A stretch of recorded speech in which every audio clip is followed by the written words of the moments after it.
Sir చెప్పండి, ఇప్పుడు RTC బస్సులో డిజిటల్ పేమెంట్ తీసుకొచ్చారు, ఇది మంచిదే. ఎందుకంటే ఆల్ ఇండియా లెవెల్లో డిజిటల్ పేమెంట్స్ అన్ని సర్వీసులో ఉంది. ఆర్టీసీలో చిల్లర లేక ఇబ్బంది పడుతున్నారు. దీనివల్ల ఉపయోగం ఉంది, కానీ ఆ డిజిటల్ పేమెంట్ చేసేటప్పటికి వచ్చేళ్ళకే సిగ్నల్ సరిగా ఉండి లేక ఉన్న జనంలో ఫుల్గా ఉన్నారనుకో, పేమెంట్ చేయాలంటే కొద్దిగా కష్టం, టైం పడుతుంది. అట్లా కాకుండా కస్టమర్ ఇంటికి దగ్గర నుంచి ఎక్కడికైతే వెళ్ళదలుచుకున్నాడో ఆర్టీసీ యాప్లో నుంచి డౌన్లోడ్ చేసుకోగలిగితే టికెట్, పేమెంట్ ఆర్టీసీకి వెళ్తే టికెట్ చూసి వెళ్ళిపోవచ్చు. డిజిటల్ పేమెంట్ చదువురాని వాళ్ళు కూడా ఉంటారు, యూపీఐ యాప్ అది దానికి వచ్చేళ్ళకి దగ్గరలో ఉన్నటువంటి ఫ్రెండ్స్ కానీ పక్కన ఏదైనా షాప్లో కానీ చేసుకొని వెళ్ళగలిగితే అది ఆర్టీసీకి ఇక ఇబ్బంది ఉండదు. చిల్లర అనేది పేసి ఉండదు, కస్టమర్ కూడా ఈజీగా ఉంటుంది. ఇప్పుడు ఫాస్టాగ్ ఉంది, బళ్ళు ఉండే కార్లు వెళ్తున్నాయి, మనం పేమెంట్ కార్డులో పెట్టుకుంటున్నాము. అది అవటంతోనే ఆ కార్డు చూపిస్తే కార్డు లెవెల్లో కూడా ఆర్టిస్ట్ చూపించారనుకో స్కాన్ అయిపోద్ది. దానివల్ల ఇప్పుడు వాడు ఒక వాడుకుంటే అయిపోద్ది, లేకపోతే వాడుకోకపోతే ఉంటుంది కదా పేమెంట్, అట్లా కూడా తీసుకురావచ్చు. అది చాలా ఈజీ.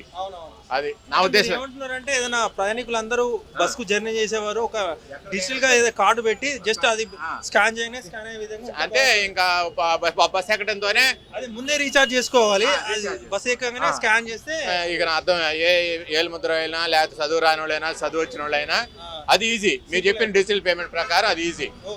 కార్లకి ఎలా ఉందో ఫాస్ట్ ట్రాక్ అని మనము దీంట్లో కూడా ఇది ఈజీ. యాప్లో డౌన్లోడ్ చేసుకుంటారు. ఒక కార్డు కనుక రిలీజ్ చేస్తే 1 yearకో లేదా 6 monthకో లేదా 1 monthకో వ్యాలిడిటీ పెట్టకూడదు, వ్యాలిడిటీ ఉండకూడదు, ఎక్స్పైర్ కాకుండా ఉండాలి. వాడు యూజ్ చేసుకుంటే అయితే లేకపోతే ఉంటుంది పేమెంట్. అదైతే చాలా ఈజీ. ఇదైతే ఏమైందంటే లేట్ అయింది. ముందు పేమెంట్ అనేది లేట్ అయ్యి పేమెంట్ ఇప్పుడు దాదాపు బస్సులో 60 మంది ఉంటారు. ఆడవాళ్ళు ఎక్కువ మంది ఎక్కుతున్నారు కాబట్టి వాళ్ళకి టికెట్ లేదు కాబట్టి మగవాళ్ళు ఎక్కుతారు. టికెట్ కావాలా, వాళ్ళ టికెట్లు అయిపోయే లోపల వాళ్ళ ఆధార్ కార్డు టికెట్లు అయిపోయే లోపల వీళ్ళకి ఉపయోగం ఉంది. స్టేజ్ వస్తుంది, స్టేజ్ బై స్టే ఉంటుంది హైదరాబాద్లో. అవన్నీ జరగవు, ఇబ్బంది లేదు. డిజిటల్ పేమెంట్ మంచిదే. చిల్లర ఇవ్వటం లేక ఇందులో సాధ్యం పడదు, ఇది అయితే సాధ్యం పడదు. అదే కొంతకాలం పోవాలా, దీనికి అలవాటు పడతారు కానీ పెద్ద సమస్య ఏం కాదు. కానీ అది సక్సెస్ఫుల్ కాదని నా ఉద్దేశం. అదే అంటే బస్సులో సక్సెస్ఫుల్ కాదు. సిగ్నల్ రావచ్చు, రాకపోవచ్చు, నీకు అన్ని సార్లు సిగ్నల్ అవుతాయి నమ్మకం లేదు, కొన్నిసార్లు అసలు రావు. అది ఓకే.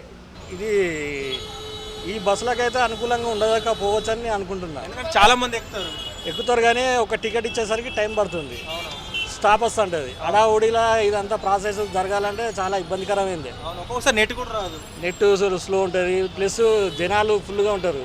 మళ్ళీ మహాలక్ష్మి టికెట్ ఉంది, ఆ టికెట్ కొట్టి ఈ టికెట్ కొట్టి వాళ్ళకి ఇవ్వాలంటే కండక్టర్లకు పాపం తలకాయ నొప్పే.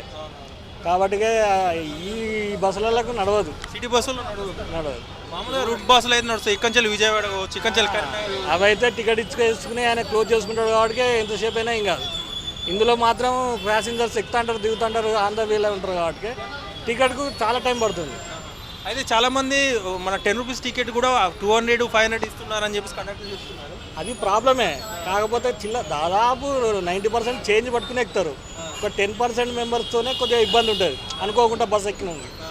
కాకపోతే దీనివల్ల డిజిటల్ పేమెంట్ వల్ల ఏమవుతుందంటే ఒక టికెట్ కానీ ఆగాల్సి వస్తుంది. నెట్వర్క్ టైం టేకింగ్ ప్రాసెస్ అనమాట. పర్లేదు, కాకపోతే స్టాప్ వచ్చేస్తుంటుంది. దానివల్ల టికెట్ మరి అది ఎట్లుంటుంది ఇక ముందు నెట్వర్క్ స్పీడ్ ఉండి నడితే పర్వాలేదు. కానీ ప్రతి వారు స్కాన్ చేయాలంటే ఇబ్బంది. ఈ రష్లో స్కాన్ చేసి మళ్ళీ అది పేమెంట్ అయ్యేదాకా టికెట్ వచ్చేదాకా ఇంకో టికెట్ రాదు. కండక్టర్లకు ఎంత ఇబ్బంది అవుతుంది. కండక్టర్ పరంగా చూసుకుంటే ఇబ్బంది, కాకపోతే ప్రాసెస్ మంచిదే. కాకపోతే కిందే టికెట్ తీసుకుని ఎక్కే విధంగా ఉంటే బెస్ట్ ఏమో. అంటే ప్రతి స్టాప్లో ఉండాలి కండక్టర్. ఇప్పుడు కంట్రోలర్ ఉంటుండు కదా, అక్కడనే టికెట్ తీసుకుని ఎక్కడం ఉంటే బాగుంటుంది ఏమో అనిపిస్తుంది.